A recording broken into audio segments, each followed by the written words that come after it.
बृहदारण्यक उपनिषद की 21वीं कक्षा। बृहदारण्यक उपनिषद के तृतीय अध्याय को हम लोग देख रहे हैं और इसमें राजा जनक की कथा है।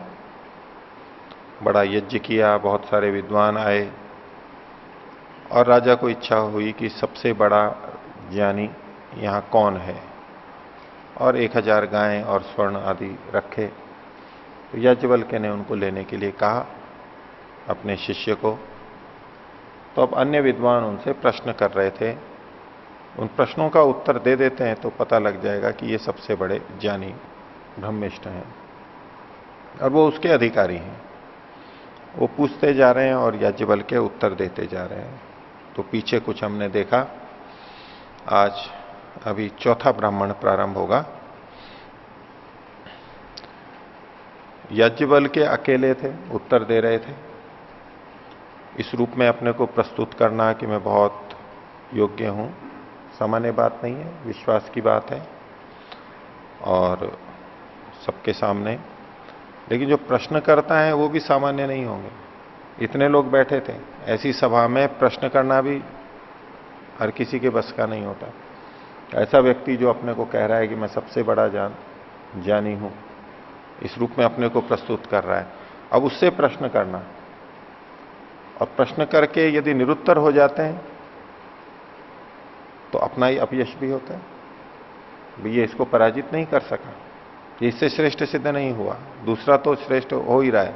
दोनों ही कठिन काम है। भरी सभा में विद्वानों के बीच में प्रश्न करने में भी दिक्कत आती है, क्योंकि प्रश्न करने से भी निंदा हो सकती है। गलत प्रश्न पूछ बैठे, गलत बात कर दें, और ऐसा प्रश्न, छोटा सा प्रश्न पूछ दें, वो हंसी के पात्र भी बन सकते हैं। तो प्रश्न करने वाले भी सामान्य नहीं होते। कभी भी देखेंगे हर कोई प्रश्न नहीं कर सकता, कुछ लोग प्रश्न करते हैं, वो भी विशेष ज्ञानी होते हैं जिन्हें प्रश्नकर्ता को भी तो ये विश्वास होगा कि नहीं, हम इसको चुप कर देंगे। जो ये मानते थे कि याज्ञवल्क्य सबसे बड़ा नहीं है इस रूप में, अथवा कि तो इसकी परीक्षा करनी है, हम करते हैं परीक्षा। तो जो अपने को कसौटी की तरह प्रस्तुत कर रहा है परीक्षा के लिए, दूसरों की परीक्षा करने के लिए अपने को कि हम परखेंगे इसको, वो भी अपने अपने स्तर पर विद्वान रहे, आत्मविश्वास से युक्त रहे। तो विद्वानों के बीच की चर्चा है। चौथे ब्राह्मण में अब यहां पर एक और विद्वान ब्राह्मण खड़े हुए, वो उशस्त चाक्रायण, चक्र के पुत्र, उशस्त नाम के व्यक्ति चक्र के पुत्र, वो खड़े हुए। तो इसकी पहली कंडिका देखते हैं। अथ हैनम उशस्त चाक्रायण पप्रच्छ याज्ञवल्क्य इति होवाच। उन्होंने पूछना प्रारंभ किया और कहा, हे याज्ञवल्क्य। अब एक प्रश्न कर रहे हैं उनसे। यत् साक्षात अपरोक्षात ब्रह्म यह आत्मा सर्वांतरः तम में व्याचक्ष इति। हे याज्ञवल्क्य, जो साक्षात ब्रह्म है, अपरोक्ष ब्रह्म है। अब साक्षात और अपरोक्ष दो तरह से यहां पर कथन किया गया। साक्षात मतलब एकदम सामने, जिसको हम सीधे सीधे अनुभव कर लेते हैं, वो साक्षात है। जो सीधे सीधे नहीं जाना जाता वो साक्षात नहीं, असाक्षात होता है, उसको परोक्ष बोलते हैं।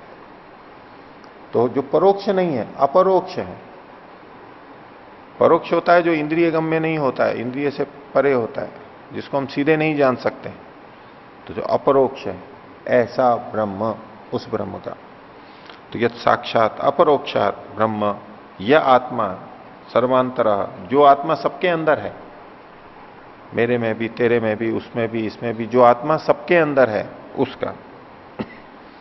तम में व्याचक्ष इति, उसको, उसके बारे में मेरे को बताओ, मेरे को जनाओ कि वो कौन है, कैसी है।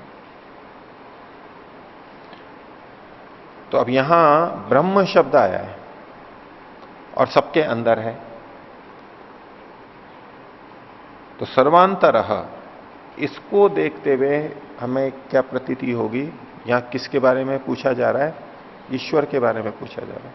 ब्रह्म के बारे में। ब्रह्म शब्द से भी हम ईश्वर का ग्रहण करते हैं। और जो सबके अंदर है, तो सबके अंदर कौन है?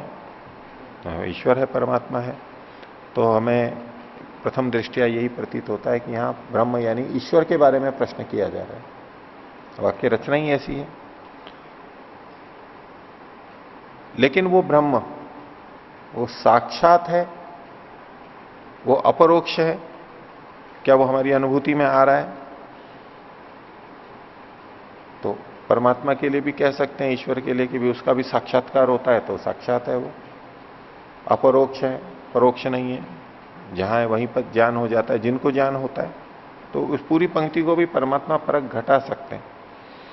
लेकिन आगे आगे जो और व्याख्या की गई है, उससे पता लगता है कि यहां परमात्मा का नहीं, आत्मा का विषय उठाया जा रहा है, आत्मा के बारे में प्रश्न किया जा रहा है।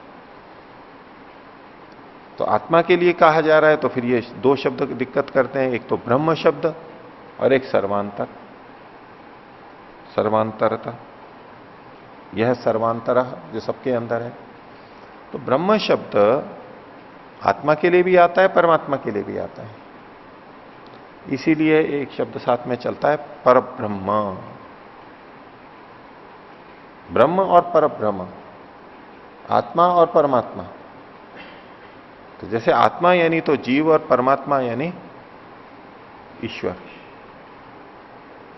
यद्यपि परमात्मा के लिए भी आत्मा शब्द का प्रयोग किया जाता है, लेकिन परमात्मा जब शब्द प्रयोग किया जाए तब तो निश्चित ही ब्रह्म ही, ईश्वर ही होगा, जीव नहीं हो सकता है। इसी तरह से परब्रह्म शब्द भी प्रयोग किया जाएगा तो वो ईश्वर के लिए ही होगा। लेकिन केवल ब्रह्म शब्द हो तो वहां फिर विचारने की बात हो जाती है। तो अकेले ब्रह्म शब्द से हम ये निश्चय नहीं कर सकते कि ये परमात्मा के बारे में, ईश्वर के बारे में ही है। हो सकता है आत्मा के बारे में भी है। दूसरा है सर्वांतर, जो सबके अंदर है। तो एक तो सबके अंदर स्थिति ये कि वो एक ही है और सबके अंदर है परमात्मा। उसके लिए जब हम सर्वांतर शब्द का अर्थ लेते हैं तो परमात्मा परक लेते हैं। कैसे? क्योंकि वो ही मेरे अंदर भी है, उसके अंदर भी है, उसके अंदर भी है, सबके अंदर है। लेकिन इस शब्द के भी दूसरे ढंग से हम इस शब्द की भी दूसरे ढंग से व्याख्या कर सकते हैं। मेरे अंदर भी जीवात्मा है, उसके अंदर भी जीवात्मा है, उसके अंदर भी जीवात्मा है, उसके अंदर भी जीवात्मा है। सबके अंदर है या नहीं जीवात्मा? एक ही आत्मा नहीं, भिन्न भिन्न आत्मा। अब आत्मा मतलब जाति से ले लेंगे, बहुत सारी आत्माएं हैं, बहुत सारी जीवात्माएं हैं। तो ये जो आत्मा जाति है वो एक एक करके सबके अंदर है। ये आत्मा सबके अंदर है, मेरे अंदर भी है, तुम्हारे अंदर भी है, तुम्हारे अंदर भी है, आपके अंदर भी है, सबके अंदर है। तो आत्मा सबके अंदर है, ये हम कथन कर लेते हैं ना। जितने प्राणी हैं सबके लिए हम कह सकते हैं ना कि आत्मा सबके अंदर है। जब सबके अंदर है तो सर्वांतर कह सकते हैं ना। आत्मा सबके अंदर है, ये हम प्रयोग कर लेते हैं ना। तो सबके अंदर ये प्रयोग आत्मा के लिए ही होता है, परमात्मा के लिए, दोनों के लिए हो सकता है। परमात्मा के लिए भी कहते हैं वो सबके अंदर व्याप्त है, और आत्मा के लिए भी कह देते हैं कि सबके अंदर है आत्मा। तो कोई किसी को पीड़ित कर रहा हो तो बोले इसके अंदर भी आत्मा है, और प्राणियों को कष्ट मत तो सबके अंदर आत्मा है। अब ये जीवात्मा के लिए कहा जा रहा है, तो जीवात्मा को भी सर्वांतर शब्द से प्रयोग कर लेते हैं। तो सर्वांतर शब्द देख करके भी ऐसा पक्का नहीं कह सकते कि ये ब्रह्म क्या कहा, ईश्वर या परमात्मा के लिए ही कहा जा रहा है या परब्रह्म के लिए ही कहा जा रहा है, ऐसा एक अंतिम निर्णय नहीं कर सकते। हाँ, इससे भी पता लगता है, हो सकता है परमात्मा हो। तो बोले कि वो साक्षात और अपरोक्ष ब्रह्म जो आत्मा है, जो सबके अंदर है, मेरे को उसके बारे में बताओ। अब आत्मा और परमात्मा इन दोनों में जानने की दृष्टि से कौन प्रत्यक्ष साक्षात है? हमारे आत्मा साक्षात है, आत्मा का हम अपना अनुभव कर सकते हैं। अपरोक्ष है, वो परमात्मा सर्वव्यापक है, सब जड़ वस्तुओं में भी है, चेतन वस्तुओं में भी है, लेकिन वहां वो हमारे को प्रतीति में तो नहीं आता है ऐसे। लेकिन ये जो आत्मा है अपना अपना, ये एक तरह से हमारे लिए साक्षात है। ये हमारे लिए परोक्ष नहीं है, अपरोक्ष है। तो जब इस तरह से देखेंगे तो यही पंक्ति जीव के लिए, जीवात्मा के लिए भी घटने लगेगी। तो इसने पूछा कि यत साक्षात अपरोक्षात ब्रह्म या आत्मा सर्वांतरः तम्मे व्याचक्ष्व इति, उसको बारे में बताओ मेरे को। तो पूछा तो याज्ञवल्क्य ने भी, अब कठिन प्रश्नों के उत्तर भी शुरू में तो कठिन ही दे दिए जाते हैं आराम से, ठीक है समझो। वो उत्तर देते हुए भी दूसरे की परीक्षा करता है, ये समझ पाता है नहीं समझ पाता है, उत्तर देते हुए भी ऐसा उत्तर दे देता है। तो याज्ञवल्क्य क्या कहते हैं, ऐशा था आत्मा सर्वांतरा, ये जो तेरी आत्मा है ये सर्वांतर है। तो कौन सी आत्मा सर्वांतर है उसके बारे में बताइए। ऐशत है आत्मा, ये जो तेरी आत्मा है यही सर्वांतर है। इस पंक्ति को फिर भी दो ढंग से देख सकते हैं, वो परमात्मा परक अर्थ भी कि ये जो तेरी आत्मा है, अद्वैतवादी उसी ढंग से लेते हैं, यही सबके अंदर है, जो तेरे अंदर है वही सबके अंदर है। और इसका दूसरा अर्थ जीवात्मा परक कि ये जो तेरी आत्मा है, यानी जैसी तेरी ये आत्मा है ऐसी ही सबके अंदर है। जैसी तेरी आत्मा है बिल्कुल ऐसी दूसरे की आत्मा है, ऐसी तीसरे की आत्मा है। तो एषत ते आत्मा सर्वांतरः। तो इतने से वो शस्त्र चाक्रायन को बात नहीं हुई संतुष्ट, बोले और पूछना है इसको।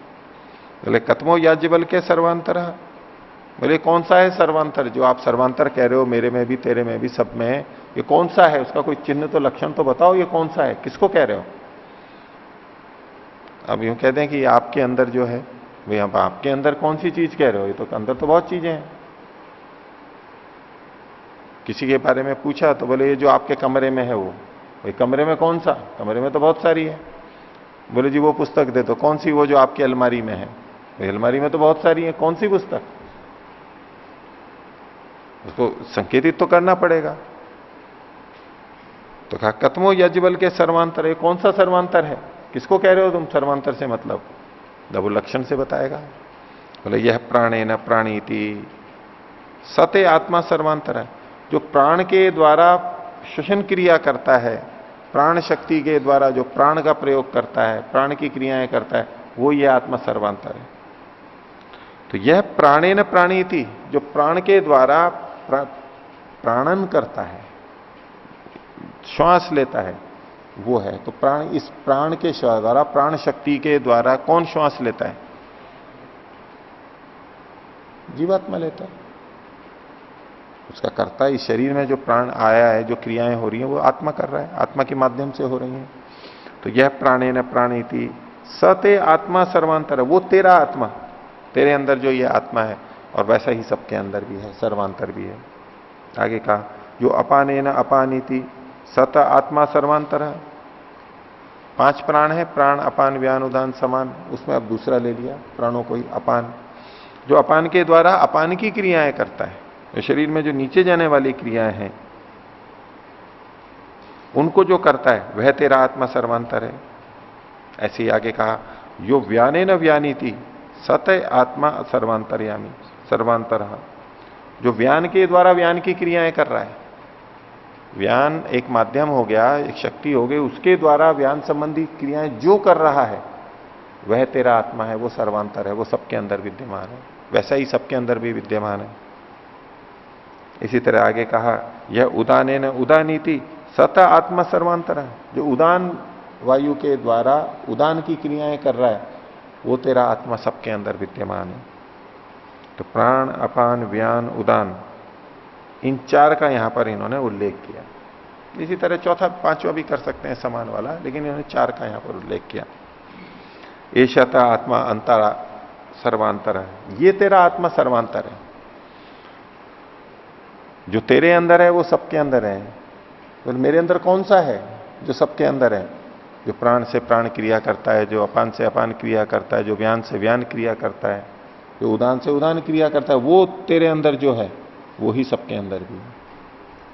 तो ये थोड़ा लक्षण हम देख रहे हैं, जिस तरह से आगे का वर्णन है उससे हमें क्या पता लगता है, ये आत्मा परक है।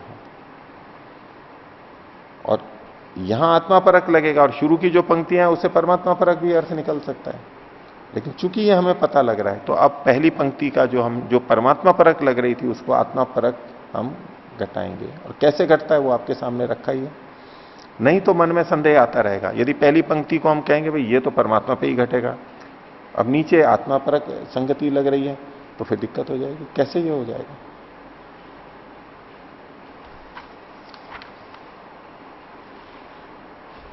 आगे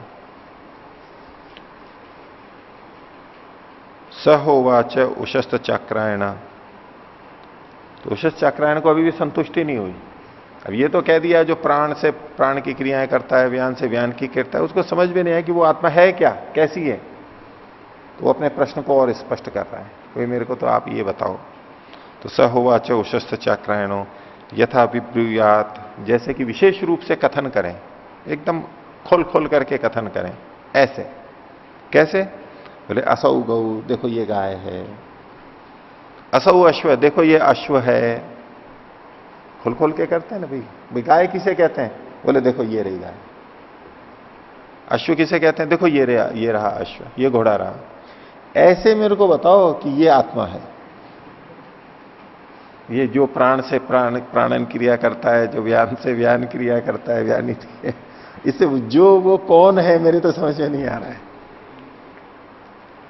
विब्रूयात, विशेष रूप से बताइए मेरे को। तो विब्रूयात असौ गौ असौ अश्व इत्येवम एव एतत् व्यपदिष्टम भवति। बोले ऐसे बताते हैं तभी विशेष रूप से कहा हुआ होता है। यूं बताते रहेंगे कि जो वो करता है, जो वो करता है, जो वो करता है, वो ये नहीं, जो ये करता है, जो वो करता है, भाई वो कौन है सीधा बताओ ना कि ये है। मेरे को तो ऐसे बताओ स्पष्टता से। यदेव साक्षात अपरोक्षात ब्रह्म, यह आत्मा सर्वांतर तब में व्याचक्ष। अपने प्रश्न को दोबारा वैसे ही रख रहा है कि जो ये साक्षात अपरोक्ष ब्रह्म है, जो आत्मा सर्वांतर है, मेरे को तो उसके बारे में बताओ। याज्ञवल के फिर वही वाक्य बोल रहे हैं, बोले ऐशा ते आत्मा सर्वांतर है, ये वो आत्मा ही तेरा सर्वांतर है। पहले भी यही बोला था, अभी भी फिर उस वाक्य को बोल दिया ना। उसकी व्याख्या आप थोड़ी अलग ढंग से करेंगे। ये वही है, तो इसमें कोई इधर उधर क्यों उलझ रहे हो? ये वो जो तेरा आत्मा है वही है, सर्वांतर है। ऐशा ते आत्मा सर्वांतर है। तो फिर वो पूछता है कत्मो याज्ञवल के सर्वांतर है, वो कैसा है, कौन सा वाला है वो सर्वांतर है? तो याज्ञवल के फिर उसको दूसरे ढंग से समझा रहे हैं। न दृष्टे है दृष्टारम पश्येत,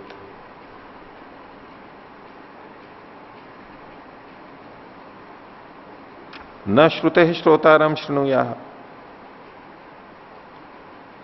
तो ये जो आत्मा है ये है दृष्टा। तो उसने कहा था कि मेरे को ये बताओ, जैसे ये गाय है, ये घोड़ा है, ऐसे बताओ स्पष्ट कि ये वो है। तो उसका उत्तर दे रहे हैं वो ऐसे नहीं बताया जा सकता। बोले दृश्य है, दर्शन शक्ति से दृष्टारम न पश्य है, उस देखने वाले को तू नहीं देख सकता। तो ये सोच रहा है कि जैसे गाय को हम आंख से देख लेते हैं, घोड़े को देख लेते हैं, छू लेते हैं, बोले ऐसे दिखा देगा आत्मा को कि भाई ये वो रहा लो। तो निषेध कर रहे हैं, बोले दृश्य है दृष्टारम न पश्य है, तो उस अपने नेत्रों से दर्शन शक्ति से नेत्रों से उस देखने वाले को नहीं देख सकता। ये दृष्टा कौन है? जो नेत्रों के माध्यम से देखता है उसको तो नेत्र से नहीं देख सकता। इसलिए वो आशा छोड़ दे कि ये जैसे गाय है और घोड़ा है ऐसे मेरे को बताया जाएगा। तो उस आंख से उस देखने वाले को तो नहीं देख सकता। अब ये कौन सा आत्मा है? जीवात्मा है जो आंखों से देखता है। परमात्मा को तो आंखों की आवश्यकता ही नहीं है, वो तो आंखों से देखता ही नहीं है, वो तो अपने आप में समर्थ है। ये आत्मा परक अर्थ है, इससे भी लगेगा। क्योंकि पीछे वाला जो प्रकरण हमने देखा था उसमें कोई ये कह सकता है कि जो प्राण से प्राणन क्रिया कर रहा है, जो व्यान से व्यान क्रिया कर रहा है, व्यानीति, ये सारा का सारा, तो बोले परमात्मा ही तो प्राण के माध्यम से प्राण क्रियाएं करवा रहा है, परमात्मा ही तो व्यान से व्यान क्रियाएं करवा रहा है, परमात्मा ही तो उदान से उदान क्रियाएं करवा रहा है। ऐसा कोई वहां पर भी कह सकता है? वैसे तो स्पष्ट रहता है कि ये तो आत्मा ही के द्वारा होगा, पर कोई कह सकता नहीं ये सब परमात्मा ही करवा रहा है। इसलिए ऊपर की पंक्ति में भी परमात्मा परक, नीचे भी परमात्मा परक, इसलिए पूरी कंडिका ये तो परमात्मा परक प्रश्न है, आत्मा के बारे में क्या है। लेकिन अब ये दूसरी कंडिका में उसी के बारे में चल रहा है प्रसंग। तो जो नेत्रों से देखने वाला है वो तो केवल जीवात्मा नहीं। अब कोई भी संदेह नहीं रह सकता, आत्मा परक चर्चा है सारी। तो जो नेत्रों के द्वारा दृष्टे है, दृष्टेर दृष्टारम न पश्चित, नेत्रों से देखने वाले, नेत्रों से उस दृष्टा को, आत्मा को नहीं देख सकते। दृष्टा को तुम नेत्रों से नहीं देख सकते। बस ऐसे ही बाकी चीजों के लिए कहा, न श्रुते है श्रोतारम शृणुया, श्रोत्र से उस जो आत्मा है जो कि सुनने वाला है, उसको श्रोत्र से तुम नहीं सुन सकते। न मनतेर मंतारम मनवी था, मन के द्वारा उस मनता आत्मा का मनन नहीं कर सकते थे, उससे पूरा नहीं जान सकते।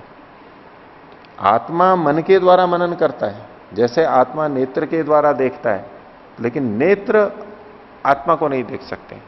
आत्मा मन के द्वारा मनन करता है, लेकिन मन के द्वारा आत्मा का मनन नहीं किया जा सकता, उसका पूरा निर्णय नहीं किया जा सकता। न मनतेर मंतारम मनवीता, न विज्ञातेर विज्ञातारम विज्ञानीया, ये जो बुद्धि है, विज्ञाता है, उसके द्वारा और चीजें जानी जाती हैं, लेकिन उस बुद्धि के द्वारा उस विज्ञाता को तुम नहीं जान सकते। सोचो कि इन इंद्रियों के माध्यम से मैं बता दूंगा कि ये वो है, तो वो नहीं जान सकते, वो इंद्रियों से नहीं जाना जा सकता। एशता आत्मा सर्वांतर है, ये तेरी आत्मा सबके अंदर विद्यमान है। अतो अन्यत आर्तम, अब इसके आगे जो कुछ भी कोई कहे, इससे भिन्न कुछ भी कहे, तो आर्त है, दुख है, कष्टप्रद है, गलत है। यही कहा जाएगा कि नेत्र से देखा नहीं जा सकता, मन से जिसका मनन नहीं किया जा सकता, बुद्धि से जिसको जाना नहीं जा सकता पूरी तरह से, वो ये तेरा आत्मा है, उसको तो तुम स्वयं अनुभव कर लोगे। ये तेरा आत्मा है जो ये सारे कार्य करता है, उसको रूप से नहीं दिखा सकते। और जो ये कहने लगे कि हाँ देखो ये नेत्र से देखा जा रहा है, ये आत्मा है, जो ये श्रोत्र से सुना जा रहा है, ये आत्मा है, ऐसा जो कहेगा तो वो तो कष्टप्रद ही है, उससे उसे प्राप्ति तो होगी नहीं, क्योंकि वो मिथ्या ज्ञान है, वो हानिकारक है। इसलिए इसके अतिरिक्त ढंग से अगर व्याख्या की जाएगी तो ये तो कष्टप्रद है, ये वो ठीक नहीं हो पाएगा।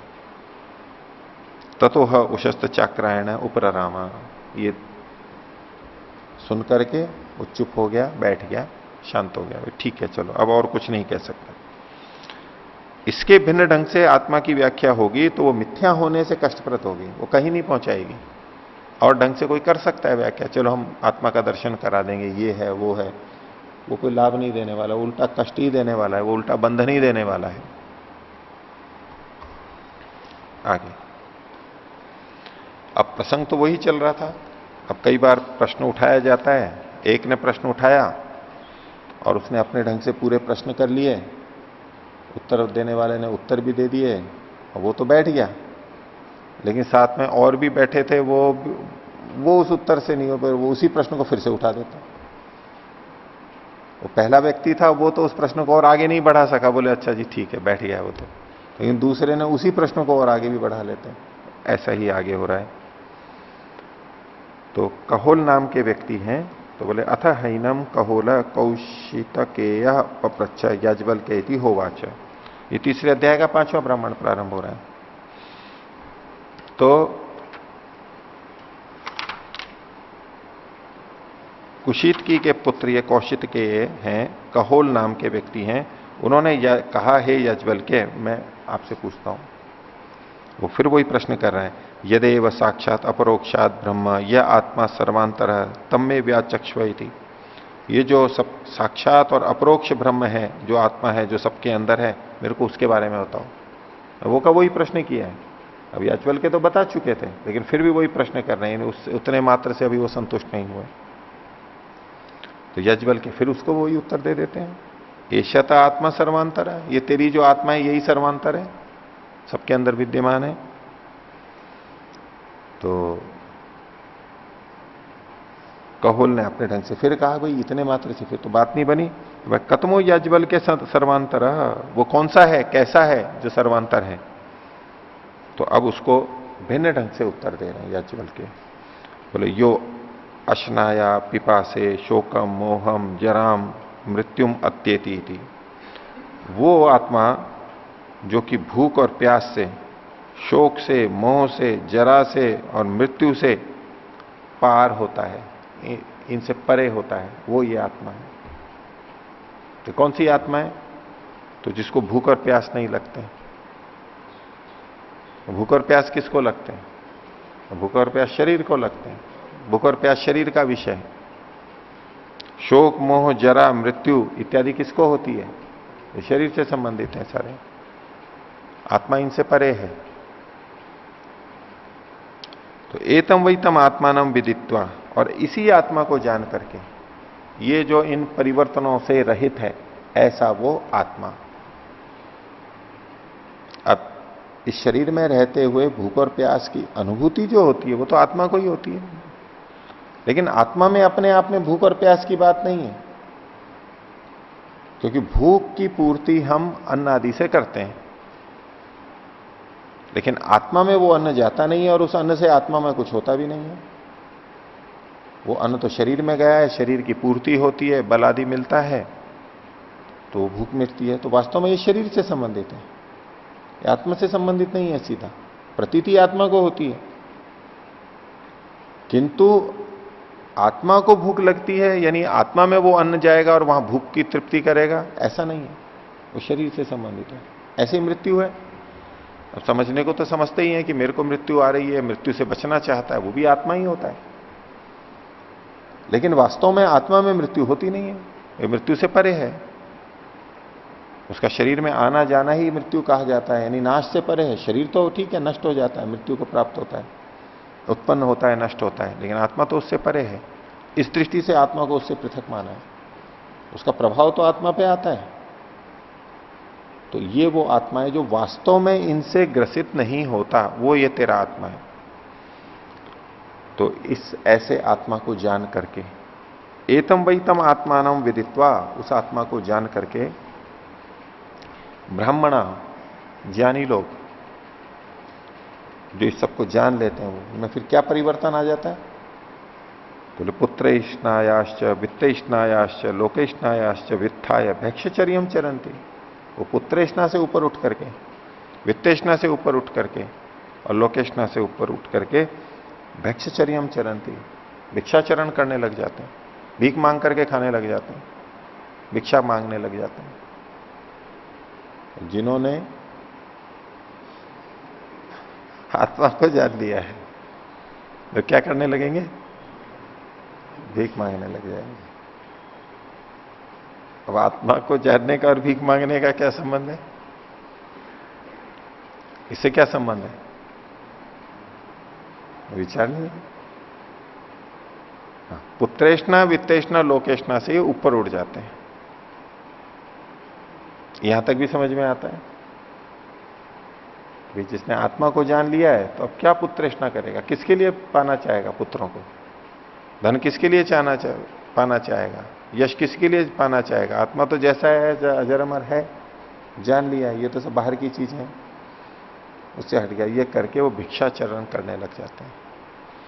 यहां भिक्षा का मतलब वैसी भिक्षा नहीं है, वो भीख मांगना नहीं है। भिक्षा किसे कहेंगे?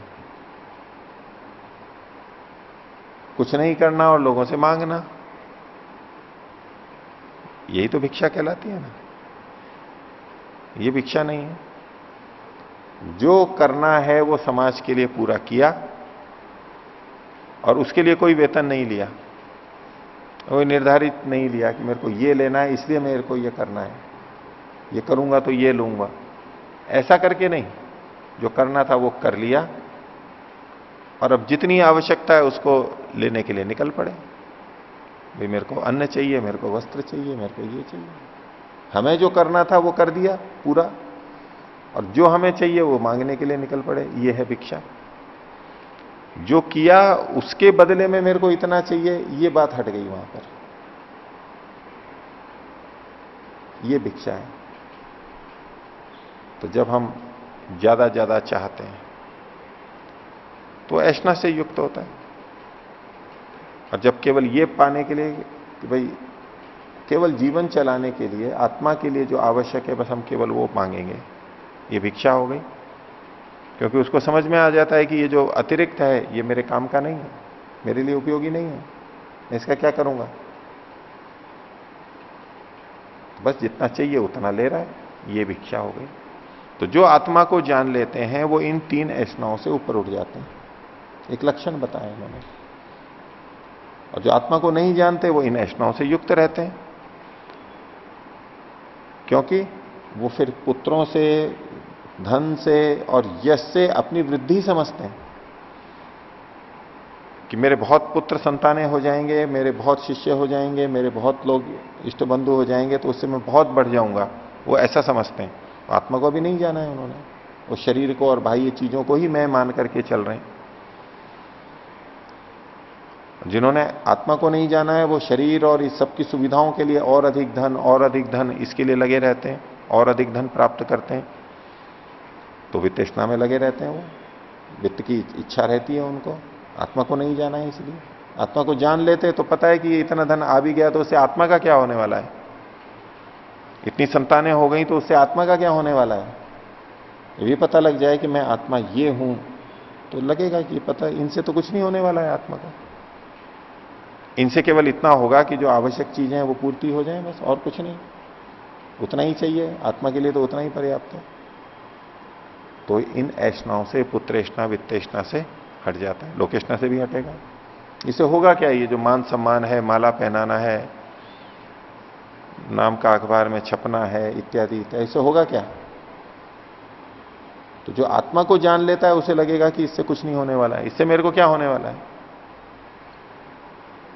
लेकिन जो उस आत्मा को नहीं जानता, जो शरीर को ही मैं समझता है, उसके लिए ये बहुत बड़ी बात है, उसके पीछे जाता भी है।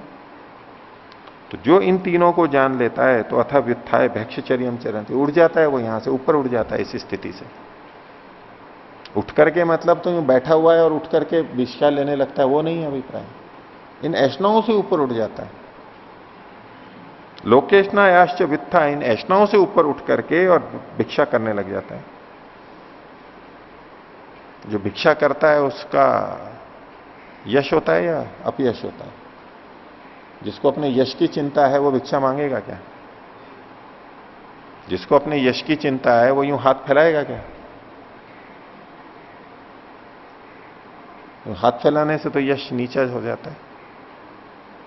हाँ, यश यश जिनको चाहिए वो ऐसे करते हैं, वो ऐसे दे सकते हैं। देने से तो यश होता है, दूसरों को देंगे, परोपकार करेंगे तो यश होगा, और यूं करेंगे तो कहां रहा यश, तो कहां आप मान सम्मान जो है नहीं रहा। लेकिन कभी कभी इसको भी यश का कारण मान लिया जा सकता है। मैं भिक्षा मांगता हूं, उसको भी यश का कोई कारण मिथ्या ढंग से देखे तो बना सकता है। लेकिन भिक्षाचरण जो वास्तविक भिक्षाचरण है, उस वो मान की बात नहीं है। उसे झुकना पड़ता है, लेने वाले को झुकना पड़ता है, नीचे जाना पड़ता है। तो इन ऐष्णाओं से ऊपर उठ करके भिक्षाचर्य करते हैं। अब आगे कह रहे हैं या ही एव पुत्रेष्णा सा वित्तेष्णा, जो पुत्रेष्णा है वो वित्तेष्णा है। वैसे तीनों ऐष्णाएं अलग अलग हैं, लेकिन ये इनके अंदर के संबंध को बता रहे हैं और आपस में कैसे जुड़े हुए हैं। ये बाहर से दिखने में तीन अलग अलग दिखते हैं, लेकिन कह रहे हैं कि या ही एव पुत्रेष्णा सा वित्तेष्णा, जो पुत्रेष्णा है वो वित्तेष्णा है। ऊपर से दिख रहा है कि वो पुत्र को चाह रहा है। पुत्र को क्यों चाह रहा है, पुत्र को क्यों चाह रहा है। तो पुत्र बड़ा होगा, कमाएगा, धंधा करेगा, खूब पैसे लाएगा। तो पुत्र को चाहने के पीछे भी वित्तेष्णा छुपी हुई है। अब पुत्र यदि धन को बर्बाद करने लगे तो ऐसा पुत्र को कोई नहीं चाहेगा। पुत्र धन कमा के ला रहा है, बहुत अच्छा लगेगा। तो पुत्र को चाहने के पीछे भी वित्तेष्णा छुपी हुई है। वित्तेष्णा यानी साधनों की कामना। तो पुत्र के माध्यम से, पुत्री के माध्यम से भी हम विभिन्न साधनों को चाहते हैं। इसलिए जो पुत्रेष्णा है वो वित्तेष्णा है। अगर पुत्रेष्णा है तो वित्तेष्णा तो साथ में है ही। ऋग्वेद आदि भाष्य भूमिका में भी स्वामी जी ने लिखा है इस तरह के वाक्यों को। कई बार व्यक्ति, ये 3 ऐष्णाएं होती हैं, तो कहते हैं जी पुत्रेष्णा तो अब मेरे को नहीं है, क्योंकि पुत्र तो हो चुके, पुत्र बड़े हो गए, सब कमाते हैं, खाते हैं, सब कुछ है, मतलब और पुत्रों की इच्छा नहीं है मेरे को अभी। तो बोले पुत्रेष्णा नहीं है। तो ठीक है, पुत्र तो हो गए, अब पुत्र कर भी नहीं सकते, या तो जो भी है स्थिति, लेकिन जो पुत्र हैं उनको तो चाहते हैं कि बने रहे,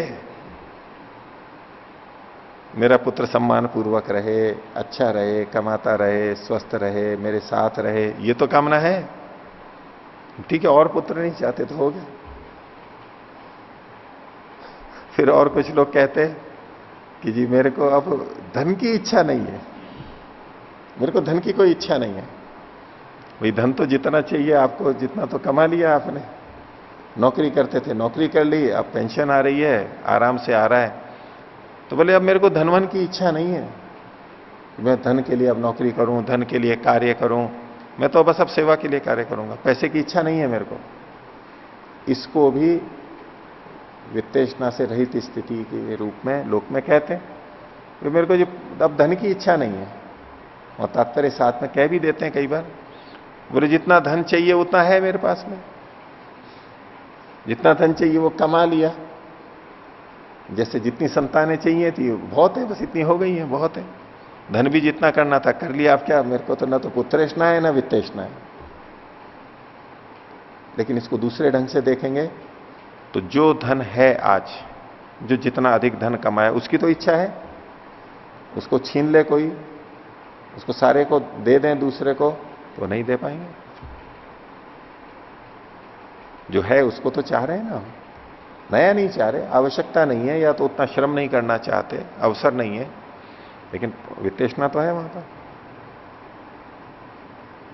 इन्होंने कहा जो पुत्रेष्णा है वो वित्तेषणा है, क्योंकि पुत्र के माध्यम से हम विभिन्न सुख साधनों को चाहते हैं, पूर्ति करते हैं। तो वित्तेषणा क्या है? धन और अन्य भोग के साधन, उनको अपने को इकट्ठा करना, यही तो है। तो जिसमें पुत्रेष्णा है उसमें वित्तेषणा है, बल्कि यूं कह दिया जो पुत्रेष्णा है वो वित्तेषणा ही है। आगे क्या कहते हैं?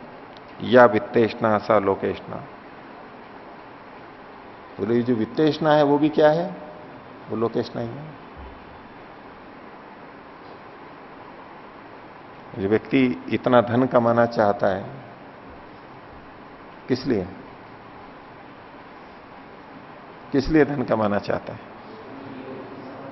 एक तो है कि भाई पेट भरने के लिए, तन ढकने के लिए, सिर पे छत हो, भाई सर्दी वर्षा से बच सकें, गर्मी से बच सकें, सुरक्षित रह सकें, इसके लिए। हम देखेंगे इसके अतिरिक्त भी वो चाहता है, और वही तो ऐष्णा होती है। अब जितनी आवश्यक है उसके लिए कर रहा है, वो तो भिक्षाचरण से भी कर रहा है, वो तो सामान्य कर रहा है, वो ऐष्णा नहीं कहलाती, वो तो जीवन चलाने के लिए आवश्यक है। लेकिन अब मकान ऐसा हो, मकान ऐसा हो कि जो सब देखें कि देखो कैसा मकान है, इसके जैसा मकान नहीं है, बहुत अच्छा मकान है, प्रशंसा करें, लोगों को लगे कि हाँ इस मकान का मालिक वो है, ऐसा ही गाड़ी का है, ऐसा ही कपड़ों का है, ऐसा ही जूतों का है, ऐसा ही आभूषणों का है, सबके लिए। और ऐसे ही संतानों का भी है, पुत्र भी वहां पर आ जाएंगे। जो पुत्रेष्णा है वो वित्तेषणा है, और जो वित्तेषणा है वो लोकेष्णा है, यानी अंत में कहां पर पहुंच गए? लोकेष्णा। तो जो वित्तेषणा है वो लोकेष्णा है, तो जो पुत्रेष्णा है वो लोकेष्णा थी, जो पुत्रेष्णा थी वो वित्तेषणा थी, तो वो पुत्रेष्णा भी लोकेष्णा हो गई, एक ही हो गए ना। तो ऐष्णा का रूप कब ले लेता है ये चीजें ऐष्णा का रूप कब ले लेती हैं, ये भी हमें इससे पता लगता है। अगर सामान्य रूप से संतान की इच्छा है, गृहस्थ धर्म निभाने के लिए ये सब किया है, राष्ट्र को संतान देने के लिए, व्यवहार के लिए संतान की इच्छा है, वो विकृत रूप नहीं लेती है। लेकिन उसके साथ साथ धन और ये सब चीजें आवश्यक हो जाएं, तो वो पुत्रेष्णा विकृत रूप ले लेगी, बंधन का कारण बन जाएगी। इसी तरह से वित्तेषणा जो केवल जीवनचर्या के लिए है, अब ये भिक्षाचरण कर रहे हैं, ये भी तो अन्न को मांग रहे हैं, वस्त्र को मांग रहे हैं, मांग तो ये भी रहे हैं। इन सब जिसको हम वित्त कह रहे हैं उसको तो ये भिक्षाचरण वाला भी मांग रहा है। लेकिन ये कह रहे हैं कि ये पुत्रेष्णा वित्तेषणा और लोकेष्णा से ऊपर उठ करके अब भिक्षाचरण कर रहा है। यानी भिक्षाचरण में वित्तेषणा नहीं है। क्यों नहीं है? मांग तो वो भी रहा है, अन्न आदि वस्त्र आदि। वित्त का मतलब साधन, तो मांग तो वो भी रहा है, लेकिन वो एष्णा की कोटि में नहीं आएगा। तो ये वित्तेषणा, इन पदार्थों को चाहना, ये वित्तेषणा के रूप में कब आएगा? जब उसके साथ में ये वित्त को चाहना एष्णा के रूप में कब आएगा? जब उसके साथ में लोकेष्णा जुड़ जाएगी। भी ये ऐसा टेलीविजन होना चाहिए, ऐसी वॉशिंग मशीन होनी चाहिए। क्यों? आवश्यकता जितनी है वो मुख्यता से नहीं देखा जा रहा है। नहीं, पड़ोसी के घर में ऐसी है इसलिए ऐसी होनी चाहिए, उस रिश्तेदार के घर पे ऐसी है इसलिए होनी चाहिए। बच्चे क्या कहेंगे? बोले उनके यहां तो इतना बड़ा टेलीविजन है, हमारे यहां तो ऐसा ही है। बच्चे आकर के बोल रहे हैं, लोग आके देखते हैं, अच्छा यही है क्या आपके पास में? हमारे पास तो बड़ा है। अब ये जो आ गई है, अब इसके कारण से जो हम वस्तुओं को खरीद रहे हैं, वित्त को, साधनों को ले रहे हैं, ये एष्णा हो गई।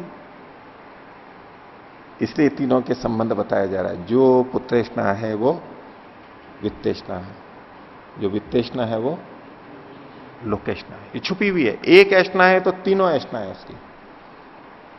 एक एष्णा है तो तीनों है। लोकेष्णा सबसे अंत में जाएगी। पुत्रेष्णा को आसानी से छोड़ा जा सकता है, वित्तेष्णा साधनों की एष्णा उससे ज्यादा कठिन है, और लोकेष्णा उससे भी अधिक कठिन है। अब पुत्रेष्णा वित्तेष्णा में कईयों को लग सकता है कि भाई नहीं, धन भले ही नहीं हो लेकिन पुत्र तो होना चाहिए, संतान के पास तो रहे, धन भले ही कम हो या नहीं हो, लेकिन धन का अभाव हो जाए तो पुत्र को भी नहीं चाहेंगे वो।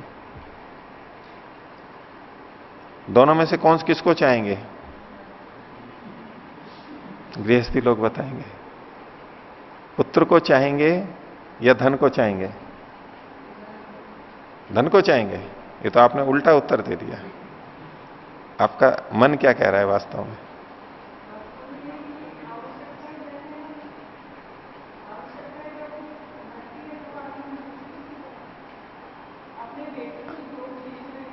बेटों को बेच देते हैं, ठीक है वो सब।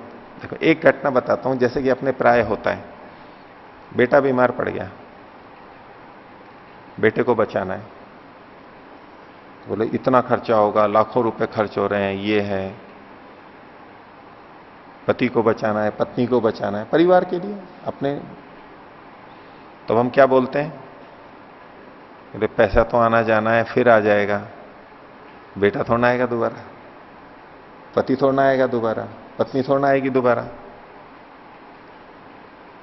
तो हम इनको बचाने के लिए पैसे को कुर्बानी पे लगा देते हैं ना, दाव पे लगा देते हैं। किसको बड़ा मानते हैं? जड़ वस्तु को, धन को बड़ा मानते हैं, या जीवित बेटे को और पति पत्नी को, बच्चों को बड़ा मानते हैं? किसको बड़ा मानते हैं? और हम बीमार पड़े हों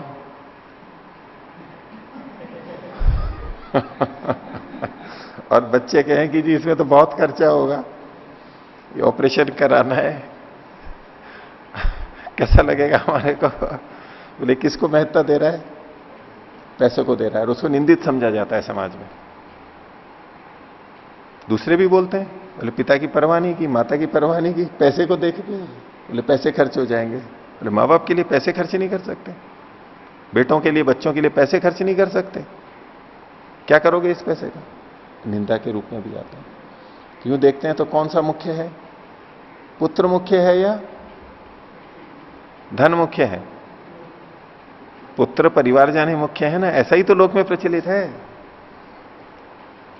लेकिन यहां एक क्रम अलग है। पुत्रेष्णा, वित्तेष्णा और लोकेष्णा। जब हम ये कहते हैं कि बेटा जीवित रह गया तो धन तो फिर आ जाएगा, लेकिन धन बच गया तो बेटा तो दोबारा नहीं आएगा। तो बेटे को भी हम इसलिए चाहते हैं, जैसे पीछे भी आया था, आत्मनस्तु कामाय सर्वम इदम प्रियम भवती, बेटे को भी हम इसलिए चाहते हैं क्योंकि बेटा जीवित रहेगा तो नौकरी रहेगी उसकी, वो धंधा करेगा, कमाएगा और सब कुछ परिवार चलेगा। बेटा चला जाएगा तो सबको दिक्कत हो जाएगी, कैसे जीवन परिवार कैसे पालेंगे इत्यादि। हाँ, कहीं ऐसा भी होता है कि कोई कुछ करने वाला नहीं होता है, फिर भी हम उसको बचाते हैं, प्रियता रहती है। लेकिन दोनों में अगर तुलना की जाए तो पुत्र को भी हम चाहते हैं धन आदि के लिए, अपनी सुख सुविधाओं के लिए, और हमारी सुख सुविधाएं अगर बिल्कुल चली जाएं तो फिर हम परिवार वालों को नहीं चाहते। और सुख सुविधाओं के रहते हुए अगर हमारा अपयश होने लग जाए तो भी हम उस सुख सुविधा को नहीं चाहेंगे, छोड़ देते हैं उसको। अर्थात वित्तेषणा के पीछे भी लोकेषणा काम करती है। और वास्तव में ऐषणा वो ही है जब हम लोक लाज को ध्यान में रखते हुए इन साधनों को जुटाते हैं, यही ऐषणा का रूप ले लेती है, यही विकृत रूप है। आवश्यकता जितना वो दोष नहीं है, दोषप्रद नहीं है। अपनी आवश्यकता जितने के लिए हम अपने परिवार को बढ़ाते हैं, संतानें पैदा करते हैं, वो अपने आप में दोष नहीं है वैसा। तो जो पुत्रेषणा है वो वित्तेषणा है, जो वित्तेषणा है वो लोकेषणा है। ये इन तीनों से ऊपर उठ करके भिक्षाचरण कर रहा है, ये आपस में संबंध है। आगे कहा उभे हियते ऐष्णे एव भवता, ये दोनों ऐष्णा ही होती हैं। ये दोनों कौन? दो दो के जोड़े। पुत्रेषणा है, वित्तेषणा है तो दोनों ऐष्णा। वित्तेषणा है, लोकेषणा है, ये दोनों भी ऐष्णा है। ऐष्णा तो यहां काम कर रही है, मूल रूप से एक ही चीज है, लेकिन उसके रूप अलग अलग हैं। तो बोले इसलिए ये जो ब्राह्मण है, ये जो इन ऐष्णाओं को छोड़ करके भिक्षाचरण के लिए जाता है, वो क्यों? तो बोले तस्मात् ब्राह्मण पांडित्यम निर्वित्य बाल्ये न तिष्ठा से। तो जो ब्राह्मण यानी ज्ञानी व्यक्ति है, जिसको ये बातें समझ में आ गई हैं, वो क्या करे? पांडित्यम निर्विद्य, पांडित्य को अच्छी प्रकार से जान करके, अच्छी बुद्धि ज्ञान को जान करके, पंडितत्व को प्राप्त करके, निर्विद्य मतलब जान करके प्राप्त करके। एक निर्विद्य का मतलब उससे खिन्न होकर के भी है, लेकिन अभी जान करके अर्थ ले रहा हूं। पांडित्य को जान करके बाल्ये न तिष्ठा से, बाल्य के रूप में आ जाए। अब ये बाल्य का बल से बाल्य बनाया हुआ है, बल के भाव को बाल्यम, बलस्य भाव बाल्यम, इस तरह की व्याख्या भाष्यकारों ने की है, शंकराचार्य जी ने भी ये अर्थ किया है। और बाल्यम बल मतलब आत्मबल। एक बाल्यम का मतलब होता है बाल भाव को, बचपने को, उस ढंग से भी एक अंश में यहां पर व्याख्या की जाती है। लेकिन पांडित्य ज्ञान भाव को प्राप्त करके, अच्छी तरह से पांडित्य को प्राप्त करके, और अब आत्मबल को प्राप्त करें। दूसरे ढंग से ये जो पांडित्य का गर्व है, मैंने ये जान लिया है, मैंने ये जान लिया है, ये जो एक अहंकार था उसको छोड़ करके बच्चे की तरह से सरल हो जाए, बाल्य भाव को प्राप्त करे। अब उस तरह भी देखते हैं। तो तस्मात् ब्राह्मण पांडित्यम निर्विद्य बाले न तिष्ठा से। लेकिन ये अर्थ यहां संगत नहीं है, ये जो बचपन वाला अर्थ है, एक अंश को लेके व्याख्या करेंगे तो बचपन वाला संगत लगेगा, लेकिन आगे को देखेंगे तो नहीं लगेगा। इसी तरह से पांडित्यम निर्विद्य का मतलब पांडित्य के प्रति खिन्न होकर के, निर्विण्ण होकर के, उसको छोड़ करके, इस पांडित्य में कुछ नहीं रखा धरा है, ये इतना ज्ञान प्राप्त कर लिया, इससे क्या हो गया, कुछ नहीं धरा है, बाल भाव में आ जाओ, सरल भाव में आ जाओ, पांडित्य का जो अहंकार है वो छोड़ के अपनेपन में आ जाओ, शांत हो जाओ, सब घमंड हटा दो। इतने अंश की कोई व्याख्या करे अच्छा है इस तात्पर्य को भी। लेकिन आगे की जो पंक्ति कहती है वो यहां अभिप्राय ऐसा प्रतीत नहीं होता है कि पांडित्य से खिन्न होकर के बचपने को प्राप्त कर ले, ये तात्पर्य नहीं है। क्यों? क्योंकि आगे कहा बाल्यम च पांडित्यम च निर्विद्य अतः मुनि। पांडित्य और बाल्य को, बाल्यम च पांडित्यम च निर्विद्य, बाल्य और पांडित्य को जान करके, अब यहां निर्विद्य मतलब फिर यहां पर खिन्न होकर के मुनि बन जाए, मननशील बन जाए। मुनि का मतलब है मननशील, मनन करने वाला, जो जानता है, मनन करता है, उसको मुनि बोलते हैं। तो अगर हम यूं निर्विण्ण मतलब छोड़ने वाला अर्थ लेंगे तो पांडित्य को छोड़ करके तो बाल्य भाव को प्राप्त किया था उसने, तो अब केवल बाल्य भाव है, पांडित्य तो छोड़ चुका है। अब जब मुनि भाव को प्राप्त करना है तो किसको छोड़ेगा? बाल्य भाव को ही छोड़ेगा बस। पांडित्य को क्यों छोड़ेगा? पांडित्य को छोड़ के तो बाल्य भाव में आ गया था। लेकिन यहां क्या कहा जा रहा है? बाल्यम च पांडित्यम च निर्विद्य है। बाल्य भाव और पांडित्य भाव को छोड़ करके अब मुनि भाव को प्राप्त करे, दोनों को छोड़ने को कह रहे हैं। छोड़ने का भी नहीं है अर्थ है यहां पर, क्योंकि वो फिर संगत नहीं लगेगा आगे। जान करके पहले पांडित्य को जाने, फिर बाल्य भाव को, आत्मबल को जाने, आत्मबल को प्राप्त करके अब मुनि भाव को मननशील बने। जो जाना है, मैंने ये जाना है, अब उसका मनन करे, उस पर ही ज्यादा ध्यान दे। ये मौन हो जाता है। मुनि मनन करते हैं तब हम मौन हो जाते हैं, इसलिए मुनि के भाव को मौन कहते हैं। और मौन का मतलब हम चुप रहना लगाते हैं, प्रचलन में ये हो गया योग रूढ़ि अर्थ। ऐसा ही है कि क्योंकि मननशील व्यक्ति चुप होता है, जब मनन करता है तो चुप होता है। जो ज्यादा बोलते हैं वो मनन नहीं कर पाते, या जिस समय हम ज्यादा बोल रहे होते हैं उस समय मनन नहीं चल रहा होता है उतना। गंभीर मनन के लिए चुप होते हैं हम। इसलिए मौन का मतलब चुप रहना एक लाक्षणिक अर्थ है, परंपरा से आया। मुनि के भाव को मौन कहते हैं। मुनि का मतलब तो है मननशील, तो मननशीलता को मौन कहते हैं। मननशीलता को, चुप रहना मौन नहीं है अपने आप में, पर वो साथ में जुड़ा हुआ है, इसलिए ऐसा ही प्रचलित अर्थ हो गया। तो इन्होंने जो कहा बाल्यम च पांडित्यम च निर्विद्य, बाल्य और पांडित्य को छोड़ करके नहीं, क्योंकि अगर छोड़ने का ही होता तो पांडित्य तो पहले छोड़ा ही जा चुका था। तो पांडित्य, बाल्य और पांडित्य को जान करके, समझ करके, ये आवश्यक है, निंदित नहीं किए जाने, उनको जान करके मुनि अब मननशील हो जाए, मुनि बन जाए। ये प्रक्रिया है। आगे कहा अमौनम च मौनम च निर्विद्य, फिर निर्विद्य शब्द आया। तो अमौन और मौन को जान करके, तो मुनि तो ये बना हुआ था अभी, और मुनि का जो भाव है उसको मौन कहते हैं। मौन को तो वो जान रहा है, उसको जान कर, और साथ में अमौन भी कहा है। ये अमौन का मतलब है पहले की दो चीजें, पांडित्य और बाल्य भाव, आत्मबल का भाव, इन दोनों को जान करके। मौन तो मुनि से तो मौन बन गया है, और मुनि से पहले की जो दो अवस्था थी उनको अमौन शब्द से यहां पर है। नहीं तो अमौन कौन सी चीज आ गई यहां पर? नहीं। तो इन दोनों को जान करके, अर्थात पीछे की किसी चीज को छोड़ा नहीं जा रहा है यहां पर। जब मौन मुनि भाव को प्राप्त हुआ तो पांडित्य को नहीं छोड़ा गया, पांडित्य सहित बाल्य भाव। और जब मौन से और आगे बढ़ रहा है तो मौन को तो लिया और अमौन को भी, जो कि पीछे के थे पांडित्य और बाल्य, उसको भी साथ में ले लिया। अमौनम च मौनम च निर्विद्य अथ ब्राह्मण, अब ब्रह्मवेत्ता बन जाए। शुरुआत में भी ब्राह्मण शब्द था, तस्माद ब्राह्मण पांडित्यम निर्विद्य, वहां भी ब्राह्मण था। वहां ब्राह्मण का मतलब है ज्ञान, ज्ञानी व्यक्ति। और यहां जो नीचे कहा निर्विद्य अथ ब्राह्मण, अब ब्राह्मण यानी ब्रह्मवेत्ता बन जाए। एक सामान्य ज्ञान वाला है, सब कुछ जाना है, एक यहां खास तौर से ब्रह्म को जानने वाला ब्राह्मण है। तो दोनों जगह ब्राह्मण शब्द आते हुए भी एक प्रारंभ में आया, एक अंत में आया, तो दोनों में अंतर है। बीच की एक लंबी प्रक्रिया को करते हुए वो वहां तक पहुंचा। तो जानना, आत्मभाव करना, फिर साथ में मनन करना, और फिर ब्रह्म भाव को प्राप्त होना। सब ब्राह्मण के न स्यात्, तो ये ब्राह्मण की बात कही, ये सब छोड़ करके आए और फिर ये अपने आप को जाने, अपने आप को जाने। तो ये पूछता है सब ब्राह्मण के न स्यात्। कहोल ने फिर पूछा कि ये ब्राह्मण कैसे बनेगा, ये जो स्थिति बता रहे हो ये कैसे प्राप्त होगी? तो यज्वल के उत्तर दे रहे हैं ये न स्यात् तेन ईदृशा एव, जिस किसी से भी ऐसा बनेगा ऐसा ही।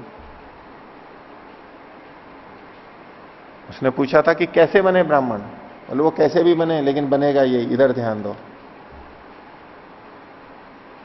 कई बार बातचीत में ऐसी स्थितियां बन जाती हैं, वो प्रश्नकर्ता केवल प्रश्न ही करने के उसमें रहता है। किसी से कहें कि भाई ईश्वर है, वो पहले तो कहते नहीं ईश्वर नहीं है, कैसे है, ये सब करते करते ईश्वर है ये सिद्ध होने को जब आया, नहीं फिर जानेंगे कैसे ईश्वर को? अभी सारी चर्चा क्या चल रही थी? ईश्वर है या नहीं है, उसको तरह तरह से बता रहे हैं, समझा रहे हैं, और वो चुप हो गया। अब उसको तो प्रश्न करना है। अब ईश्वर सिद्ध हो रहा है, उसको वो स्वीकार नहीं रहा है, परोक्ष रूप से तो स्वीकार रहा है, लेकिन वैसे वैसे अच्छी तरह नहीं स्वीकार रहा है वो। बोले ईश्वर है, तो ईश्वर को फिर जानेंगे कैसे? भाई कैसे भी जानेंगे, लेकिन ईश्वर है पहले ये समझो। प्रश्नकर्ताओं के मन में एक प्रवृत्ति रहती है, वो एक का उत्तर आया उसको स्वीकार नहीं करेंगे, दूसरा प्रश्न खड़ा कर देंगे, उसको भी पहुंचे तो फिर एक तीसरा खड़ा कर देंगे। उनको तो प्रश्न करना है, प्रश्न करने की प्रवृत्ति है बस। जो चीज कही गई है उसको स्वीकार करना, तो ये कुछ ऐसी स्थिति है। नहीं तो याज्ञवल्क्य के जैसा व्यक्ति ये क्यों कहता? ये इस तरह का उत्तर एक खिन्नता को बताता है, सामने वाले को ध्यान दिलाना चाहता है, ये जिस तरीके से चल रहा है वो ठीक नहीं है, इस तरह से प्रश्न करना ठीक नहीं है, और उसको वहां पहुंचना चाहिए, उस तरफ एक संकेत करना चाहिए कि यहां पहुंचो। तो क्या बोलते हैं? तो कहोल ने क्या पूछा था? सब ब्राह्मण के न स्यात्, ऐसे ब्राह्मण कैसे बने? अब बनने को तो बता दिया था सारा, वो पूछता है कि अच्छा ब्राह्मण कैसे बनेंगे? तो बोले ये न स्यात्, जिससे भी बने, वो छोड़ो बात अभी। ईदृश एव तेन, ईदृश एव, जो भी किसी भी तरह बनेगा, बनना यही है, ये ध्यान दो अभी कि ये किस तरह ऐष्णाओं से हटना है और ये स्थिति बने। कैसे बनेगा वो अभी छोड़ दो, अभी केवल इतना समझ लो कि ये हटना है, ये भी समझ में आ गया तो बड़ी बात है। ईश्वर है, अभी केवल इतना स्वीकार कर लो, ईश्वर को कैसे प्राप्त करेंगे वो और बाद में चर्चा करना, वो लंबा विषय है। अभी केवल इतना समझ लो कि ईश्वर है, इतना स्वीकार कर लो अभी के लिए, तो यही बड़ी बात है। वो प्रश्न करता है, वो तो दूसरा दूसरा कर देना। तो बोले ईश्वर को कैसे प्राप्त करेंगे? तो चलो फिर और बताने लगे, भाई अष्टांग योग से प्राप्त करेंगे। फिर वो प्रश्न कर देगा, बोले अष्टांग योग को कैसे जानेंगे? तो भाई योग दर्शन से जानेंगे। बोले योग दर्शन को कैसे पढ़ेंगे? अब यूं तो सामान्य रूप से तो देखेंगे, वो जिज्ञासा ठीक है कि भाई ये पता है, आखिर व्यक्ति पहुंचना चाहता है तो पूछेगा, एक दृष्टि से वो प्रश्न उचित लगेंगे, लेकिन उसके मन में प्रश्न करने की प्रवृत्ति अधिक बनी हुई है। जो अब तक बताया गया है उसको ग्रहण करने की प्रवृत्ति नहीं है, उसको स्वीकारने की नहीं है, कि उत्सुकतावश प्रश्न किए जाता है। ऐसे में ये उत्तर दिया जाता है, ऐसी स्थिति में। बोली जिस भी तरह होगा, बनना यही है, ये पकड़ लो बस तुमको। कैसे होगा, क्या होगा, इस तरह या उस तरह, जो भी होगा ईश्वर है। बोले ईश्वर है, फिर उसी समय कह दे अच्छा कौन सा ईश्वर है, ये इनका है, उनका है, उनका, भाई जिनका भी है पहले ईश्वर है, पहले ये इस पे पक्के हो जाओ। किस ग्रंथ वाला ईश्वर ठीक है? बोले वो बाद में देखेंगे, पहले ये ईश्वर है इतने पे पहले हो जाओ। तो इस तरह से तो ये न स्यात् तेन ईदृश एव, बोले इसके इधर उधर अगर जाओगे तो अतो अन्यत आर्तम, इधर उधर जाओगे तो आर्थ है, दुख है, कष्ट है, परेशानी है, इधर उधर मत भटको, इतना समझ लो बस। और आत्मा का स्वरूप ये जान लो कि जो मोह शोक जरा से दूर है, और जिसको जान लेने पे व्यक्ति ऐष्णाओं से दूर हो जाता है, वो ये आत्मा है। तो ततोह कहोल कौशितिकेय उपराम, तो फिर कहोल कौशितिकेय वहां पर चुप हो गया, उसने उपराम को प्राप्त हो गया, चुप हो गया। ये ब्राह्मण भी छठा, पांचवां समाप्त हो गया। छठे ब्राह्मण में फिर आगे प्रश्न होगा। गार्गी प्रश्न करती है, वो भी विदुषी थी, उस प्रश्न को, उस प्रसंग को हम आगे प्रणव।